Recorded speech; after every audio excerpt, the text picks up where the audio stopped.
Hey y'all, welcome back to Neon's Movie Reviews. I'm Neon, this is my review channel. Today I am talking about Pay the Ghost. Directed by Uli Edel, I believe it's pronounced. I might be really wrong on that. My German's not the best, but regardless, before I dive into this, just want to say, got one video after this, and then I am done with Summer of Nic Cage. If you can make sure to subscribe. It's going to be a good video. Definitely going to be adding some things that... this is what I've been working up to. This is going to be kind of the new format for videos moving forward. We're not going to keep the same release schedule, but I think you'll appreciate the extra time that goes into the videos. Please give this video a like, though. Please give that video a like, and make sure to subscribe so you'll be notified when it comes out in the next couple hours. As I said, still releasing these all today, or in my view of today, which is before I go to sleep today, tomorrow, whatever you consider this. But, Pay the Ghost. This was a film really weird. Like, started off, I was intrigued. I was really intrigued by this film. It was a good ghost movie setup. Like, there were hints at like Celtic backgrounds and Salem witch trials and all this like crazy shit that it's like, okay, like I'm curious to see what you guys do with this. And then they just become a ripoff of Insidious and every other movie you've seen.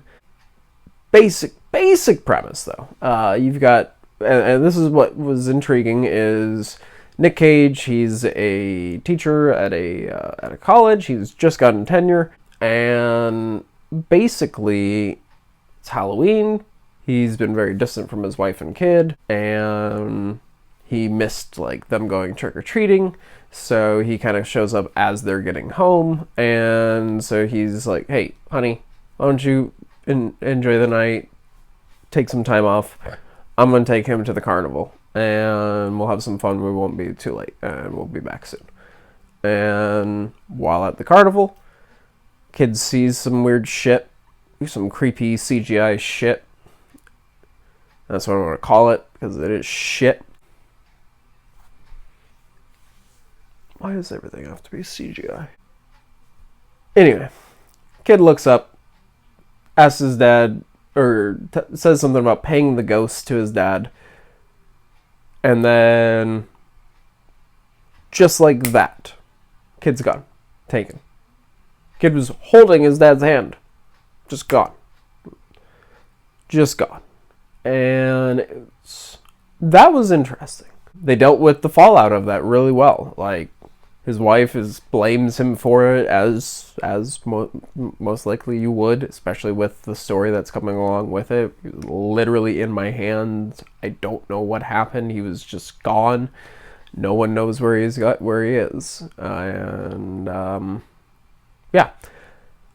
he's looking for him. Police are looking for him, and then there's this nice kind of fade out, and he goes to bed, wakes up, and it's a year later. And it's just like, oh, shit. Okay. Fuck. So this has happened. Oh, shit. And it's coming up to Halloween, and then him and his wife start seeing things and having these weird things happen to them and interactions that they can't explain. They believe it's their son reaching out, blah, blah, blah, blah, blah. You know where this goes. And, of course, they team back up, connect with some spiritual master, and go back through to the other side and save him. It's Insidious. It's Poltergeist. Countless other ripoffs. You've seen this story before. Poltergeist, absolute classic. Insidious is basically Poltergeist, but they at least do some new shit. They scare you. They introduce like time travel, weird time loops and stuff like that. They have this whole other like ghost dimension. No, not ghost dimension. That's Paranormal Activity. You have this other like other world, other dimensional place, and in this you've got that same type of thing. It's in all of them. It's in Poltergeist, so you just don't see it unless you're in the remake. But yeah, like, this is definitely trying to be Insidious, though. And I say that not because of the ending, where you do follow him, where he crosses the bridge into the other world, and while he's looking for his son. And you have all these other weird visions and these weird things that happen. It's not because of that. There's one shot in the film, and I'll pop it up on screen, but it's just blatant. Like, I mean, you can see, like, it's fucking blatant. And shit like that really brings this film down. Basically, everything up until he starts seeing shit. I don't mean like little shit, because that was still interesting. I mean full-on shit. He goes full in, starts hanging out with homeless people, asking them questions, and just looking for anything. And he's really coming off as a crazy guy. I was hoping for some kind of twist or some dark ending, but no, of course, happy ending. Spoiler, if you care. It's pretty by the numbers. There are some things that are done kind of interesting, but they don't do enough with them to keep them interesting. It's mostly just rip-offs of other supernatural horror movies that you've seen before, like Poltergeist, like Insidious. There's a scene where they bring in an expert, and it's that scene where it starts hurting the expert, but they rip off the Nightmare on Elm Street scene with Tina, where she's going up on the walls and on the ceiling. They do that. What is cool is when they do an autopsy of her later on, and you see that there's, like, she's burned, all of her organs are burned on the inside. That was a cool scene. Like, little things like that were kind of fun, but not enough. A lot of things that are just in this that don't make sense. Like, you have one character who's helping out Nic Cage, but just through her own things. Nothing really, like, hardcore that she's doing. And then, all of a sudden, the ghost pops up in front of her, pushes her out the window, and then we cut away. Never bring her up again.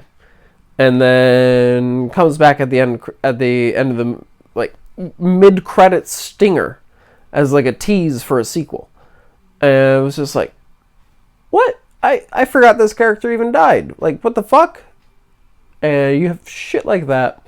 The kid was fine, but anytime he talked, I wanted to punch him. And that's not because, like, I don't like kids or anything like that. I think kids can be fine actors. I don't think it's just... it just did not work. Gave off Jaden Smith energy, if you know what I mean.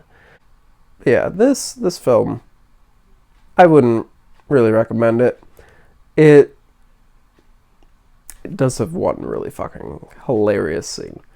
So they find out that it's this Celtic background to the cult, or to the curse and everything, and they find this group that does, like, these Celtic ceremonies, and they go to this person, or they go to the ceremony, and they just find the first person they can, and they just start unloading, asking all these in-depth fucking questions, like going into the story about their son being taken, how they need their help and all this, and this person's just like, whoa, hey, I'm a school teacher, I just do this for fun, like, we don't take this shit seriously.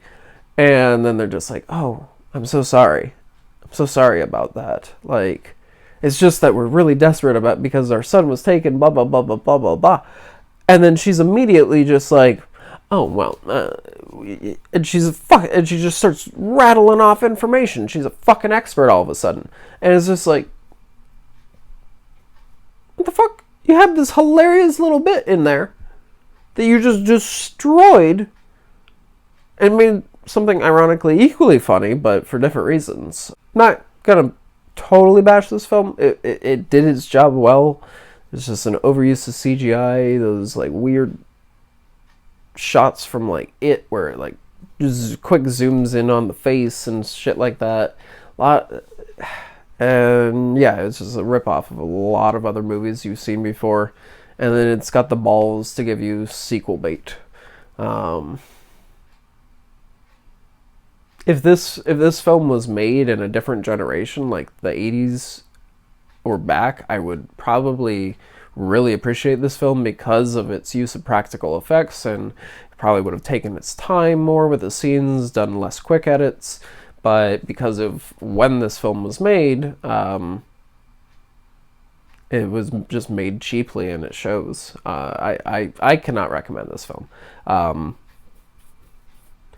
I cannot recommend this film. But it wasn't that bad, so I will give this a... I'm gonna give this a 4 out of 10. This film, I can't recommend this film. I can't recommend this film. I'm gonna give it a 4 out of 10. It's not horrible. If you're just in the mood for a by the numbers horror movie, sure, toss it on. If you're in the mood for something that deals with Celtic stuff just because you want to see something deal with Celtic stuff, sure. It's a great jumping off point to actually make a good movie. You could take this script and like do the things that it doesn't do and make a really fucking compelling movie. Just avoid everything that they do in this. Do everything else, and you've got the blueprint for a fucking masterpiece. But I don't know how to really say that. I don't know. Like, this film has so much potential, but it's just wasted because it goes down the predictable avenues, and as opposed to going down the other avenues, like you've got this cop investigating this shit. Why wasn't he there? Why didn't we see this more from his point of view? That would have been interesting as shit. But no, we just get the typical approach. Oh, it's the father and the mom.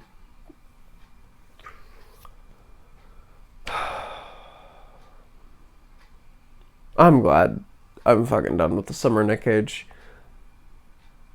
I'm gonna go watch Grindhouse. I will be back to talk about this pretty soon.